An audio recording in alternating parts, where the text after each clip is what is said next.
औज़ुबिल्लाहि मिनश्शैतानिर्रजीम बिस्मिल्लाहिर्रहमानिर्रहीम अस्सलाम वालेकुम। Welcome to my YouTube channel EO speaks. और आज की मेरी वीडियो उन फैमिलीज़ के लिए है जो पोर्चुगाल में हैं विद रेजिडेंस परमिट और विदाउट रेजिडेंस परमिट, और उनके घर बेबी पैदा होता है तो वो उस बेबी के लिए पोर्चुगीज़ पासपोर्ट कैसे अप्लाई करेंगे, और जिनके पास रेजिडेंस परमिट नहीं है मेल फीमेल कपल के पास, तो वो अपने बेबी के बिहाफ पे अपना आर्टिकल किस तरह चेंज करेंगे। तो ये सारी वीडियो इस टॉपिक के बारे में है। तो वीडियो का बाकायदा आगाज़ करते हैं। मैं सबसे पहले आपको यहाँ पे एक डॉक्यूमेंट शेयर करूँगा। इस डॉक्यूमेंट के अंदर मैंने 3 केसेस डिस्कस किए हैं, तो वन बाय वन हम हर केस को डिस्कस करेंगे। सबसे पहला केस मेरे पास ये है कि one of the parents has Portuguese residence permit. किसी एक वालिद या वालदा के पास अगर पोर्चुगीज़ रेजिडेंस परमिट है तो उनके घर अगर बेबी पैदा होता है तो वो उसका पासपोर्ट कैसे अप्लाई करेंगे। जब बेबी हॉस्पिटल में पैदा होता है तो हॉस्पिटल वाले आपको बेबी पैदा होने के 4-6 घंटे में एक लेटर प्रोवाइड करते हैं। उस लेटर को कहते हैं हम डिक्लेरेशन या डिक्लेरेशन। इस डिक्लेरेशन में माँ का नाम होगा, उसका मेडिकल नंबर, इसे एसएनएस कहते हैं, नंबर कहते हैं, वो होगा, बच्चे का जो पैदाइश का टाइम है और जो डेट है वो मेंशन होगी। आप ये लेटर लेंगे। आपके पास अगर रेजिडेंस परमिट है या आपकी वाइफ के पास है या दोनों के पास है तो आप वो दोनों रेजिडेंस परमिट लेकर और ये लेटर लेकर हॉस्पिटल के अंदर ही आईआरएन का डिपार्टमेंट होगा। आईआरएन आपका डिपार्टमेंट होगा जहाँ पे आप जाके बच्चे को रजिस्टर्ड करेंगे, ठीक है। तो वहाँ पे आप जाएंगे, उनसे अपॉइंटमेंट लेंगे। मे बी वो आपको सेम डे की अपॉइंटमेंट दे दें या वो आपको नेक्स्ट डे की अपॉइंटमेंट दें, ठीक है। आपने उस ऑफिस में अपने रेजिडेंस परमिट प्लस ये डिक्लेरेशन लेके जाना है, और साथ में ऑफिस में लिखा होता है कि आपने किसी न किसी ऐसे बंदे को लेकर आना जिसे पोर्चुगीज़ बोलनी पढ़नी लिखनी आती हो। वो नेटिव भी बंदा हो सकता है, कोई आपका फ्रेंड एंड फैमिली भी हो सकता है जिसे लिखनी पढ़नी बोलनी आती हो। जब आप वहाँ पे जाएंगे तो वो आपको एक बर्थ सर्टिफिकेट बना कर देंगे, ठीक है। और उस बर्थ सर्टिफिकेट के 2 से 3 पेजेस होंगे। मैं वो पेजेस आपको व्यू करवाता हूँ, ठीक है। और वो पेजेस जिस तरह का मैंने टाइटल बना दिया हुआ है इस फाइल का, पोर्चुगीज़ बर्थ सर्टिफिकेट, और वो ऐसा होगा एक सर्टिफिकेट आपके पास, ठीक है। इसके फर्स्ट पेज के ऊपर यहाँ पे एक वो सीरियल नंबर होगा जहाँ पे मैंने ABCD लिखा है। यहाँ पे एक यूनिक नंबर होगा। मैंने सिक्योरिटी रीजंस के लिए और इंटेग्रिटी के लिए वो मैंने नंबर यहाँ पे चेंज कर दिया है, ठीक है। और यहाँ पे रजिस्ट्रार का नाम और उसके सिग्नेचर होंगे। ये उसका फर्स्ट पेज होगा। सेकंड पेज इसका हम देखते हैं। सेकंड पेज ऐसा होगा। इसके सेकंड पेज के अंदर ये फर्स्ट सेक्शन में बच्चे की डिटेल्स होंगी, सेकंड में वालिद की, थर्ड में वालदा की, फोर्थ में दादा दादी का नाम, और उसके सेकंड लाइन में नाना नानी का नाम, और ये डेक्लेरेंटे के अंदर दोबारा से बच्चे का माँ बाप और जो आपके पास पोर्चुगीज़ गारंटर होगा उसका नाम होगा, और उससे साइन लिए जाएंगे इस बारे में कि ये जितनी भी डिटेल्स आपने प्रोवाइड की हैं ये उसने और आपने पढ़कर वेरीफाई किया है। कल को अगर कोई क्लरिकल मिस्टेक होती है तो that person will be responsible on your behalf. इसमें रजिस्ट्रार का कोई कसूर नहीं है, ठीक है। और जब नाम बच्चे का डिसाइड करना है कि मेक श्योर के 3 वर्ड से ऊपर नाम ना हो, ठीक है। जिस तरह आप नाम रखते हैं, एग्जांपल देता हूँ आपको, मलिक अली मोहम्मद अवान, तो ये 4 करैक्टर्स हैं इसके अंदर। तो आपने 3 करैक्टर सेट करने हैं, या मलिक मोहम्मद अली कर ले या मोहम्मद अली अवान कर ले। 3 वर्ड से ऊपर आपने नाम नहीं डिसाइड करना। जब ये आपको लेटर मिल जाएगा तो ये आपका पोर्चुगीज़ बर्थ सर्टिफिकेट है बच्चे का। किस तरह पता चला कि यहाँ पे डिक्लेरेंटे के अंदर आपसे पोर्चुगीज़ पर्सन की उन्होंने गारंटी दिलवाई है, उसका नाम यहाँ पे मेंशन किया, उसके सिग्नेचर करवाए हैं। आप ये लेटर अगर चाहें तो हॉस्पिटल के अंदर जो आईआरएन डिपार्टमेंट है वहाँ से भी ले सकते हैं, उनसे बात करके अपॉइंटमेंट लेके। अगर वहाँ पे अपॉइंटमेंट ना मिले या किसी वजह से आपको वो रिफ्यूज़ कर दें तो आप एक और ऑफिस है, मैं आपको बताता हूँ, बल्कि दिखाता भी हूँ वेबसाइट पर। ये उस डिपार्टमेंट का नाम है कंजर्वेटोरियो दोश रजिस्ट्रोश संतरेश। इसका मतलब है जी सेंट्रल रजिस्ट्री ऑफिस। ये हर सिटी में पोर्चुगाल की हर जगह पे आपको मिलेगा। मतलब बहुत ज़्यादा मतलब इसकी वो ऑफिस हैं इसके। जिस तरह के अगर आप कहें कि ये ऑफिस मार्केश पोम्बाल लिस्बोआ के अंदर है, फिर ये ऑफिस कलूश के अंदर है, एमादोरो के अंदर है। आप यहाँ पे जाएंगे, वही आप रेजिडेंस परमिट लेके जाएंगे, सब गारंटर को लेके जाएंगे, और आप वहाँ से पोर्चुगीज़ बर्थ सर्टिफिकेट बेबी का बनवाएंगे, जिसमें ये मेंशन होगा कि बच्चा पोर्चुगाल की टेरिटरी में पैदा भी हुआ है और बच्चा का जो बर्थ सर्टिफिकेट है वो पोर्चुगीज़ है। उसकी वजह क्या है कि वालिद या वालदा दोनों में से किसी एक के पास या दोनों के पास रेजिडेंस परमिट था पोर्चुगाल का, ठीक हो गया। उसके बाद आप किसी भी, जब आपको ये सर्टिफिकेट मिल जाएगा बर्थ सर्टिफिकेट, तो उसके बाद आप किसी भी लौजा दी सीधा दाऊ में जाएंगे। जिस तरह के गुलवा कसाई में एक लौजा दी सीधा दाऊ है, वहाँ पे आप जाएंगे। उसके अलावा लारंजेरश में है। उसके अलावा आपको सल्धानिया के पास एक मिलेगा। आप वहाँ पे जाएंगे IRN डिपार्टमेंट में, और वहाँ जाके बच्चे का लोकल सिटीजनशिप कार्ड अप्लाई करेंगे, जिसे कहते हैं करताऊ दी सीधा दाऊ। जिस तरह हमारा पाकिस्तान का नादरा आईडी कार्ड होता है, जितने भी बच्चे या लोग वहाँ पैदा होते हैं पाकिस्तान के अंदर, उनको एक आईडी कार्ड मिलता है एक सर्टन एज पे जाके। तो यहाँ पे बच्चे का आप करता हूँ दिस सीधा दाऊँ एक नेशनल आईडी कार्ड अप्लाई करेंगे। उसकी फ़ीस तकरीबन 20 यूरो से लेके 70 यूरो 80 यूरो के दरमियान में, डिपेंड्स कि आप कितने दिन बाद वाला अप्लाई करते हैं, same day, next day, normal, तो इस तरह उसकी डिफरेंट फ़ीस है। जब करता हूँ तो सीधा आपके पास आ गया, तो आप किसी भी टाइम पे उसी IRN डिपार्टमेंट में जाके तो अपना बच्चे का पासपोर्ट अप्लाई करेंगे, जो पुर्तगेश पासपोर्ट होगा। ठीक है, पुर्तगेश पासपोर्ट होगा, उसमें अगर बच्चा है तो पुर्तगेश लिखा होगा, अगर बच्ची होगी तो पुर्तगीज़ा लिखा होगा उसमें, और वो एक मरून पासपोर्ट होगा आपका। वो दिखने को पासपोर्ट ऐसा ही होगा, आपको दिखा भी देता हूँ। ठीक है, पिक्चर के अंदर ये पुर्तगाल लिखा होगा, पासपोर्ट होगा, और सिंपल इज़ दैट। ये तो उन लोगों के लिए केस मैंने डिस्कस कर दिया है कि जिनके वालदैन में से किसी एक के पास पोर्चुगीज़ रेजिडेंस परमिट था। हम दूसरे केस की तरफ चलते हैं। दूसरा केस क्या कहता है? None of the parents have Portuguese residence permit, किसी भी पेरेंट्स के पास रेजिडेंस परमिट नहीं है, and have been living since last year or more in Portugal territory, और पिछले 1 साल से या इससे ज़्यादा टाइम से वो पोर्चुगाल में है। Parents will apply their visa under article 122 के। मैंने इस केस 2 में ये बताया है कि वालिद या वालदा में से किसी एक के वालिद या वालदा में से किसी के पास रेजिडेंस परमिट नहीं है, पर दोनों में से किसी एक को डॉक्यूमेंटेड फॉर्म में पुर्तगाल में रहते हुए 1 साल हो गया हुआ है, तो वो भी बच्चे का पासपोर्ट अप्लाई करेंगे पोर्चुगीज़, जिसमें पोर्चुगीज़ बर्थ सर्टिफिकेट होगा। जो सेम प्रोसेस मैंने आपको बताया, ये सेम प्रोसेस आप फॉलो करेंगे। लेकिन आपसे जो IRN ऑफिस है, या आपसे ये जो ऑफिस का मैंने अभी आपको नाम बताया था कंजर्वेटोरिया, ये आपसे 1 साल का प्रूफ मांगेंगे। वो 1 साल का प्रूफ आप क्या प्रोवाइड करेंगे? सबसे अच्छा डॉक्यूमेंट, बच्चा पैदा होने से पहले आपके पास 1 साल या इससे ज़्यादा पुराना जॉब कॉन्ट्रैक्ट होना चाहिए वैलिड, साथ में आपकी करंट 3 पे स्लिप्स होनी चाहिए। ठीक है, और एक और डॉक्यूमेंट होता है वो आप एडिशनल ले सकते हैं, उसको कहते हैं सैलरी स्टेटमेंट कहते हैं उसको। मैं आपको दिखा भी देता हूँ सैलरी स्टेटमेंट डॉक्यूमेंट। ये वो सैलरी स्टेटमेंट डॉक्यूमेंट है, इसको पुर्तगेश में एक्सत्रादो दी रेमुनरेशाउन कहते हैं इसको। ठीक है, ये सैलरी स्टेटमेंट है। ये सुगरांसा सोशल के ऑफिस जाएं, अपना ID लेके, अपना पासपोर्ट लेके, वो आपसे आपका सुगरांसा सोशल नंबर पूछेगा और आपको ये प्रिंट कर देगा। इस पेपर पे आपके कंप्लीट यहाँ पे टैक्सेस की लेंथ होगी कि आपने कब से स्टार्ट किए टैक्सेस, यहाँ पे उसका वो आपका जो टैक्स कटता है वो होगा, एम्प्लॉयर का नेम होगा, और प्लस सैलरी भी आपकी यहाँ पे मेंशन होगी। ठीक है, आप ये डॉक्यूमेंट भी एडिशनल लेके जा सकते हैं, लेकिन मोस्टली वो आपसे डॉक्यूमेंट जो रिक्वायर करते हैं वो डॉक्यूमेंट आपका क्या है? आपका जॉब कॉन्ट्रैक्ट वैलिड 1 ईयर या इससे ज़्यादा का, प्लस 3 पे स्लिप्स। उसके बाद सिंपल उसी तरह ही आप जब ये प्रूफ दे देंगे, आपको पोर्चुगीज़ बर्थ सर्टिफिकेट मिल जाएगा, आपके साथ गारंटर होगा, वो अपना नाम मेंशन करेगा। उसके बाद आप उसका करता हो सीधा दाऊं अप्लाई करेंगे IRN से, और उसी IRN में फिर किसी दिन जाकर आप अपना पासपोर्ट अप्लाई करेंगे। अब बात आ गई है कि ये जो 1 साल का प्रूफ है, इसकी बात मैंने आपको कैसे की है। मैं आपको ये भी एक डॉक्यूमेंटेड फॉर्म दिखाऊंगा, और ये जितने लिंक्स मैं आपको दिखा रहा हूँ ये मैं इंशाल्लाह डिस्क्रिप्शन में मेंशन करूँगा। आज 11th वर्जन चल रहा है। ठीक है, 11th वर्जन को मैं ओपन करता हूँ, और ये PGDL इनकी वर्डिंग बॉडी है, जिसके अंदर तमाम मतलब आपके रूल्स एंड रेगुलेशन मेंशन है नेशनलिटी से रिलेटेड। मैं 11th वर्जन ओपन करता हूँ, और इसका F पॉइंट है, ये अगर आप F पॉइंट को मैं हाईलाइट करूँ, और इसके ये लास्ट में लिखा हुआ है फॉर एटलीस्ट 1 ईयर। पीछे वाली तहरीर जो है डिस्क्रिप्शन में आपको बता देता हूँ, वो कहता है कि अगर वालदैन में से कोई एक बंदा भी पुर्तगाल की टेरिटरी, पुर्तगाल की सरजमीन पर है और उसको 1 साल हो गया है, तो उसके बच्चे को जो बर्थ सर्टिफिकेट मिलेगा वो पोर्चुगीज़ मिलेगा, प्लस उसके बिहाफ पे पोर्चुगीज़ पासपोर्ट अप्लाई करेगा। ठीक है, इसमें बर्थ सर्टिफिकेट का मेंशन नहीं किया हुआ, जाहिर है पासपोर्ट का मेंशन किया, तो पासपोर्ट से पहले बर्थ सर्टिफिकेट ही बनता है, और बर्थ सर्टिफिकेट के और पासपोर्ट के दरमियान करता हूँ सीधा दाऊँ, यानी कि सिटीजनशिप कार्ड होता है। तो दूसरा केस तो मैंने आपको ये बता दिया। अब जो वालदैन हैं उनके पास वीज़ा नहीं है। केस 2 मैंने आपको पहले बताया था कि वालदैन में से किसी के पास भी वीज़ा नहीं है, लेकिन वालदैन ने अपनी डॉक्यूमेंटेड फॉर्म जो है वो सबमिट की हुई है। पुरानी इमिग्रेशन का नाम था सेफ, और नई है आइमा, AIMA आइमा। आर्टिकल 88 या आर्टिकल 89 डजेंट मैटर, किसी एक पे उन्होंने अपनी फाइल लॉक की हुई है। अपने डॉक्यूमेंट्स की जो सबमिशन है वो आर्टिकल 88 या आर्टिकल 89 पे सबमिशन की है।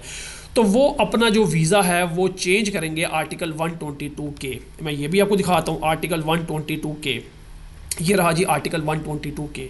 आर्टिकल 122 ये कहता है कि जी individuals with the minor children who resides in Portugal or are Portuguese citizens over whom they have parental care, के मतलब अगर आपके वालदैन में से कोई यहाँ पे है और उनके पास माइनर है जो पोर्चुगीज़ नेशनल है, इस टेरिटरी में है, तो आप आर्टिकल 122 के पर जाएंगे। और 122K पर जाने के लिए आपका जो प्रोसीजर है, जो डॉक्यूमेंट्स रिक्वायर्ड है, मैंने सारे यहाँ पर मेंशन कर दी हैं। जिन बुलेट्स के आगे मैंने टिक मार्क लगाया हुआ रेड कलर का, इसका मतलब ये डॉक्यूमेंट्स आपके बिल्कुल कंपलसरी हैं, बाकी ऑप्शनल हैं। तो सबसे पहला मैं पॉइंट रीड करूंगा कि टेक अपॉइंटमेंट फ्रॉम सेफ या आइमा थ्रू फ़ोन। आप फ़ोन करके सेफ से डेट उठाएंगे, ठीक है। वो जब आप फ़ोन करेंगे, अगर आपकी कॉल मिल जाती है, सबसे पहले तो वो नंबर दिखा दूँ जहाँ पे आपने कॉल करनी है, वो ये नंबर्स है। ये मोबाइल नंबर है एक, और एक इनका लैंडलाइन नंबर है। इस पर आप कॉल करेंगे और ये सुबह 8 से रात 8 तक ऑफिस खुला होता है, और यहाँ पे आपको बार बार कॉल करनी पड़ेगी। पहली अटेम्प्ट में आपकी कॉल हो सकता है मिल भी जाए और हो सकता है ना मिले।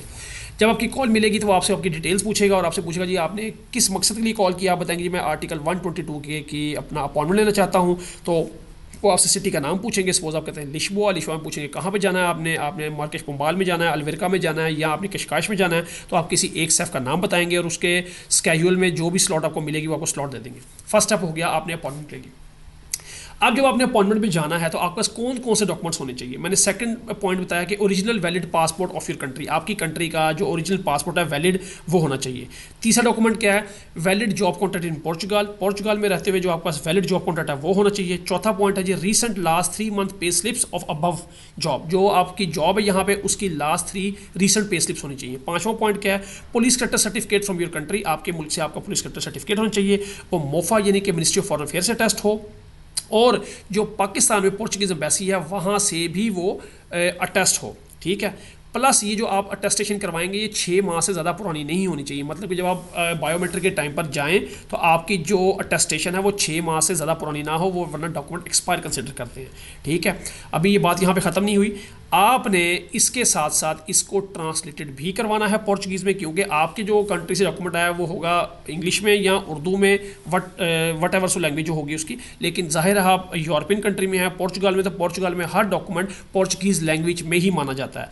वो पोर्चुगीज़ लैंग्वेज में ट्रांसलेटेड होगा, प्लस वो नोटराइज्ड होगा। देखिए ट्रांसलेशन का मतलब है कि जहाँ से भी आपने ट्रांसलेशन करवाई है किसी लॉयर से, सॉलिसिटर से, वो कहेगा मैं इसको ट्रांसलेट करता हूँ बिल्कुल डिटो कॉपी करके, और इसके ऊपर नोटराइज का मतलब होता है कि मैं ये ऑथेंटिकेट भी करता हूँ कि जो मैंने ट्रांसलेशन की है इस लैंग्वेज का मुझे अबूर भी हासिल है, मतलब ये लैंग्वेज मुझे आती है पोर्चुगीज़, मैंने इसलिए इसको अटेस्ट किया है, और जो इसकी इंग्लिश कॉपी थी मैंने same as it is ditto इसको कॉपी पेस्ट किया है पोर्चुगीज़ में। इसको हम नोटराइज कहते हैं, नोटराइज भी आपने करवाना है। फिर आपने बोर्डिंग पास प्रोवाइड करना है, बोर्डिंग पास भी लेके जाना है। सपोज आप किसी भी शेंजन कंट्री से पोर्चुगल में आए थे तो वो जो बोर्डिंग पास होगा आपके पास वो भी होना चाहिए प्रूफ के तौर पे, क्योंकि आपने यहाँ पे लीगल एंट्री की थी इस कंट्री में। सपोज अगर आप आर्टिकल 88 पे हैं तो उसका पैराग्राफ 1 होगा लीगल एंट्री वाला, पैराग्राफ 2 उसका इलीगल एंट्री वाला, जिसमें आपके पास वीज़ा नहीं होता पोर्चुगल में आने के लिए। तो अगर आप यहाँ पे लीगल वे में आए हैं तो आपके पास जिस कंट्री से पोर्चुगल में आए हैं उस कंट्री का वो बोर्डिंग पास, जहाज़ की वो टिकट भी आप प्रोवाइड करेंगे, ठीक है। और जाहिर है जिस कंट्री से आप पोर्चुगल में आए हैं उस कंट्री का वो वीज़ा भी आपके पास होगा। वो हो सकता है मोस्ट प्रोबेबली कि एक्सपायर हो, ठीक है, लेकिन हो सकता है कि पॉसिबल कि वो वैलिड भी हो। आमतौर पे लोग विजिट वीज़े से, मतलब किसी भी शेंजन कंट्री से पोर्चुगल में एंट्री करते हैं तो वो महीने, 2 महीने, 6 महीने का वीज़ा होता है। तो visa country from where did you come to Portugal, जिस कंट्री से आप पोर्चुगल में आए हैं।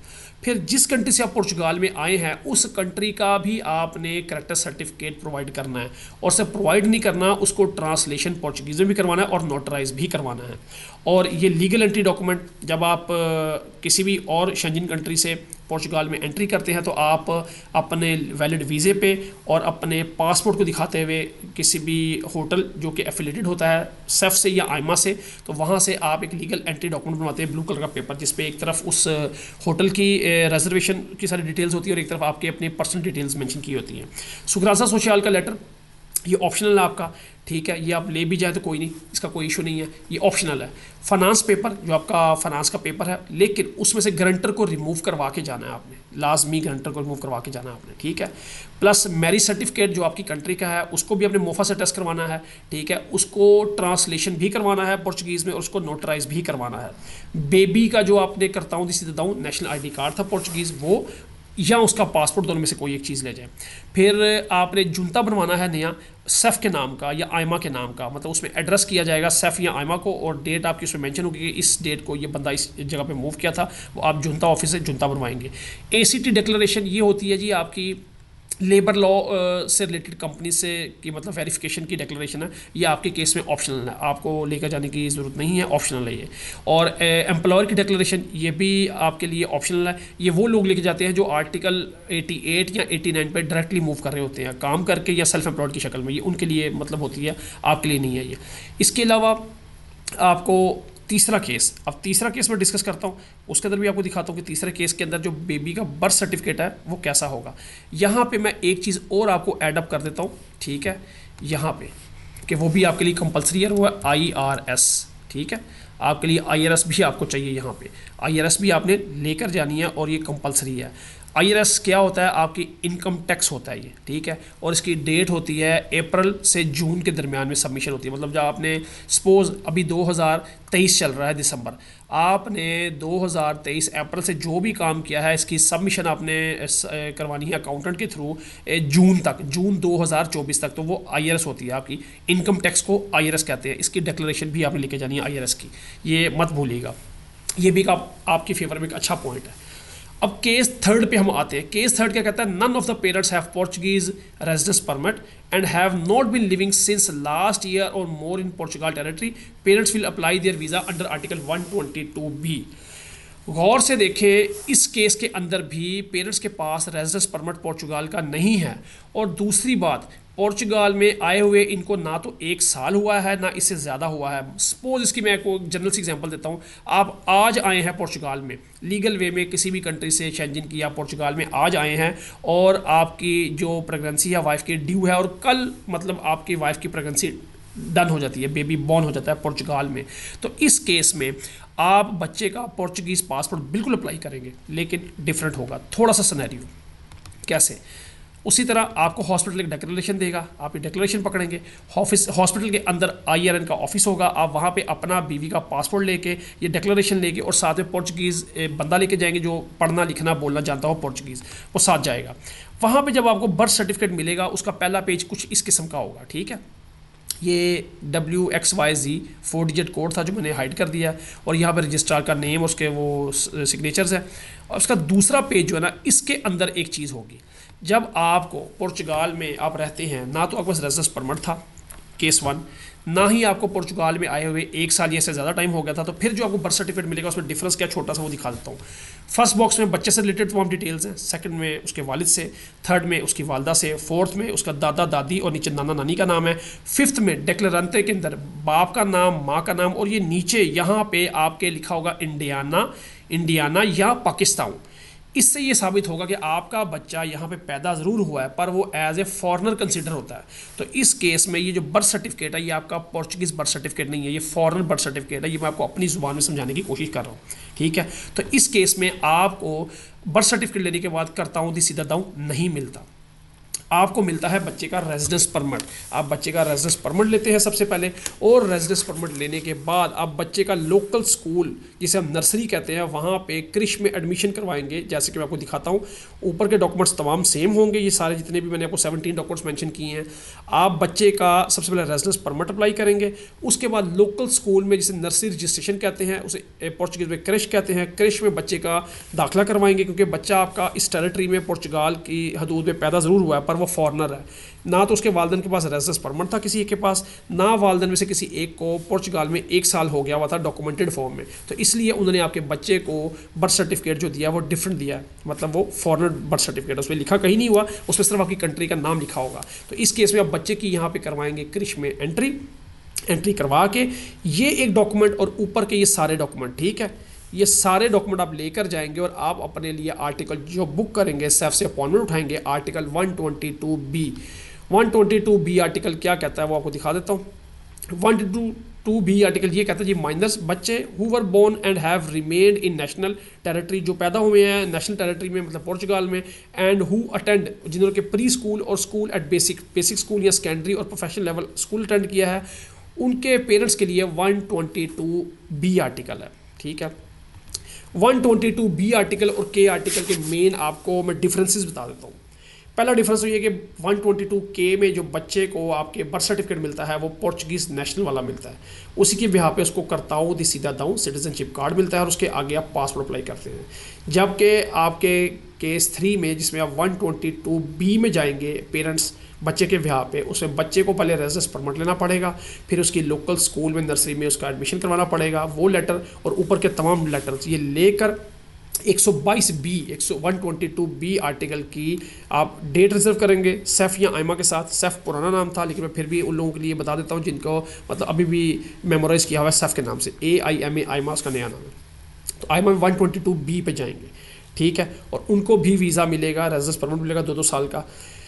122K के अंदर सबसे बड़ा बेनिफिट क्या है कि आपको पता है कि पोर्चुगाल में आपको जो पहला रेजिडेंस परमिट मिलता है उससे आगे आपने 5 साल पूरे करने होते हैं। फर्स्ट आपको रेजिडेंस परमिट 2 साल का मिलता है, अगला 3 साल का मिलता है, जेनेरिक में मैं बात कर रहा हूँ ये 5 साल। 5 साल के बाद आप या तो PR अप्लाई कर दें या डायरेक्ट पासपोर्ट अप्लाई कर दें। PR के लिए भी आप एलिजिबल है, उसके लिए भी आपको डेट लेनी पड़ती है, वो भी आपके रेजिडेंस परमिट की तरह कार्ड होता है लेकिन आपके रेजिडेंस परमिट पर लिखा होता है टेम्पोरेरिया, उस पर लिखा होगा परमानेंट, ठीक है। ये आपका PR का और TRC का फ़र्क है। TRC है टेम्परेरी रेजिडेंस परमिट और PR होता है परमानेंट रेजिडेंसी। या फिर कुछ लोग डायरेक्ट पासपोर्ट अप्लाई करते हैं। अब जब पासपोर्ट अप्लाई करते हैं तो पासपोर्ट के 7 स्टेप्स होते हैं। जब अपनी एप्लीकेशन सबमिट करते हैं तो उसमें 7 स्टेप्स आपको ऑनलाइन दिखाता है। 7वें स्टेप पे जाके आपको करताऊ रिलीज़ किया जाता है, ठीक है, और 7वें स्टेप पे ही आपका पासपोर्ट कुछ दिन बाद आ जाता है। तो ये आपके बच्चे के लिए उसी तरह ही अप्लाई होगा जिस तरह के आम हम यहाँ पर आके अपना फर्स्ट रेजिडेंस परमिट लेते हैं, लेकिन हमें पहला रेजिडेंस परमिट क्यू में लेकर वेट करना पड़ता है, उसके लिए 15, 18, 20 जितने भी महीने लगे वो लेना पड़ता है। लेकिन बच्चे के केस में ये नहीं होगा, उसको डायरेक्टली TRC मिलेगी और उसके बाद TRC के बाद वो अपना पासपोर्ट का प्रोसेस अप्लाई करेगा, उसमें करताऊ भी इसको इशू हो जाएगा और पासपोर्ट भी इशू हो जाएगा। दूसरा जो मेजर डिफरेंस है 122K आर्टिकल पे जो पेरेंट्स वीज़ा लेते हैं, ठीक है, उनका टाइम उस दिन से कंसिडर करती है आपकी गवर्नमेंट जिस दिन से उनका यहाँ पे कोई फर्स्ट डॉक्यूमेंट बना है, कोई भी प्रूफ वो दे सके। वो प्रूफ उनका जुनता हो सकता है कि जी मैं 5 साल पहले आया था, ठीक है, बेशक रेजिडेंस परमिट उनको एग्जांपल 1 साल बाद इशू हुआ है लेकिन वो 2 साल पहले यहाँ पे आए थे, अपनी क्यू का वेट कर रहे थे बायोमेट्रिक के लिए, लेकिन उन्होंने बताया कि जी मेरे पास जुनता जो प्रूफ ऑफ एड्रेस होता है या मेरे पास फाइनेंस का डॉक्यूमेंट या बैंक अकाउंट या कुछ भी ऐसा डॉक्यूमेंट जो कि आपकी फेवर में मतलब के हो, जो ये बताए कि ये फैमिली मेम्बर जो थे मियाँ बीवी ये 5 साल पहले यहाँ पर आए थे, तो वो आपका पिछला टाइम सारा काउंटेबल होगा टुवर्ड्स योर PR, आपकी PR के लिए। जबकि 122B में जिस दिन माँ बाप को कार्ड मिलेगा, रेजिडेंस परमिट मिलेगा, उस दिन से उनको आगे 5 साल वेट करना पड़ेगा। तो 122K का ये बेनिफिट है कि आपका पिछला टाइम जिस दिन से आप यहाँ पे रजिस्टर्ड हुए हैं, अपने डॉक्यूमेंट्स आपने कंप्लीट किए हैं, सोशल बनवाया, फाइनेंस बनवाया है, तो वो तमाम टाइम पीरियड आपका आगे काउंट होगा, ना कि जिस दिन आपको रेजिडेंस परमिट मिला है। तो ये सबसे बड़ा बेनिफिट है 122K आर्टिकल का। और अगर आप केस 1 की बात करें तो जाहिर है केस 1 में तो वालिद या वालदा के पास ऑलरेडी रेजिडेंस परमिट होगा, तो वो तो अपना 5 साल का टाइम ही पूरा करेंगे, उनको बच्चे की वजह से कोई बेनिफिट नहीं मिलेगा। लेकिन बच्चे को ये बेनिफिट मिलेगा कि वालिद या वालदा के पास रेजिडेंस परमिट था, तो बच्चा जो है डायरेक्ट अपना बर्थ सर्टिफिकेट लेगा पोर्तुगेज वाला और साथ में करताऊ दी सीधा अप्लाई करेगा नेशनल ID कार्ड और प्लस अपना पासपोर्ट अप्लाई करेगा। तो ये कंप्लीट मैंने आपको आज बता दिया है कि अगर कोई ऐसी फैमिली जो पोर्चुगाल में है जिसके पास रेजिडेंस परमिट है मियाँ या बीवी में से, तो बच्चे को किस तरह से पासपोर्ट अप्लाई करना पड़ेगा। अगर उन दोनों में से किसी के पास रेजिडेंस परमिट नहीं है, केस 2 जो हमारा है, लेकिन उनको यहाँ पे रहते हुए 1 साल से ज़्यादा हो गया और उसका डॉक्यूमेंटेड फॉर्म में प्रूव है, तो उनको अपने बच्चे के लिए किस तरह से पासपोर्ट अप्लाई करना है पोर्चुगीज़, और उनको 122K आर्टिकल में जाएंगे, मूव करेंगे आर्टिकल 88 या आर्टिकल 89 से, और उनके लिए क्या बेनिफिट्स हैं। और जिनके पास ना रेजिडेंस परमिट है और ना 1 साल का टाइम उनको हुआ है पोर्चुगाल में, तो उनके बच्चे को भी पासपोर्ट मिलेगा, पर उनको पासपोर्ट जो पोर्चुगीज़ मिलेगा वो उसी तरह का होगा जिस तरह के आम यहाँ पे लोग आकर अपना बायोमेट्रिक देते हैं, बायोमेट्रिक दे के अपना पूरा टाइम पीरियड पूरा करते हैं। लेकिन वो 5 साल वाला टाइम पीरियड बच्चे के लिए नहीं होगा, उसको उसके टाइम पीरियड से पहले ही मतलब मिल जाएगा। जैसे उसका रेजिडेंस परमिट बनेगा उसके बाद आप उसका आयरन में जाके पासपोर्ट अप्लाई करेंगे, तो पासपोर्ट के 7 स्टेप्स हैं, वो 7 स्टेप्स नॉर्मल जो लोग आते हैं पासपोर्ट अप्लाई करते हैं उनके लिए भी वही होगा और बच्चे के लिए वही होगा। लेकिन बच्चे के केस में जल्दी ज़रा प्रोसेस मतलब फास्टर होता है, ठीक है। ये टोटल मेरी वीडियो थी, और अगर आपको वीडियो अच्छी लगती है तो इसको लाजमी लाइक किया करें, क्योंकि आपके लाइक करने से मुझे मोटिवेशन मिलती है। और इसको शेयर करें दूसरों तक, ताकि दूसरों तक भी जो है अच्छी बात जा सके, वो भी मुस्तफ़ीद हो सके अच्छी बातों से। और इसको सब्सक्राइब करें ताकि आपको मेरी नई आने वाली वीडियोज़ की भी नोटिफिकेशन मिलती रहे। अपना ख्याल रखें, फिर मिलेंगे। अल्लाह हाफ़िज़।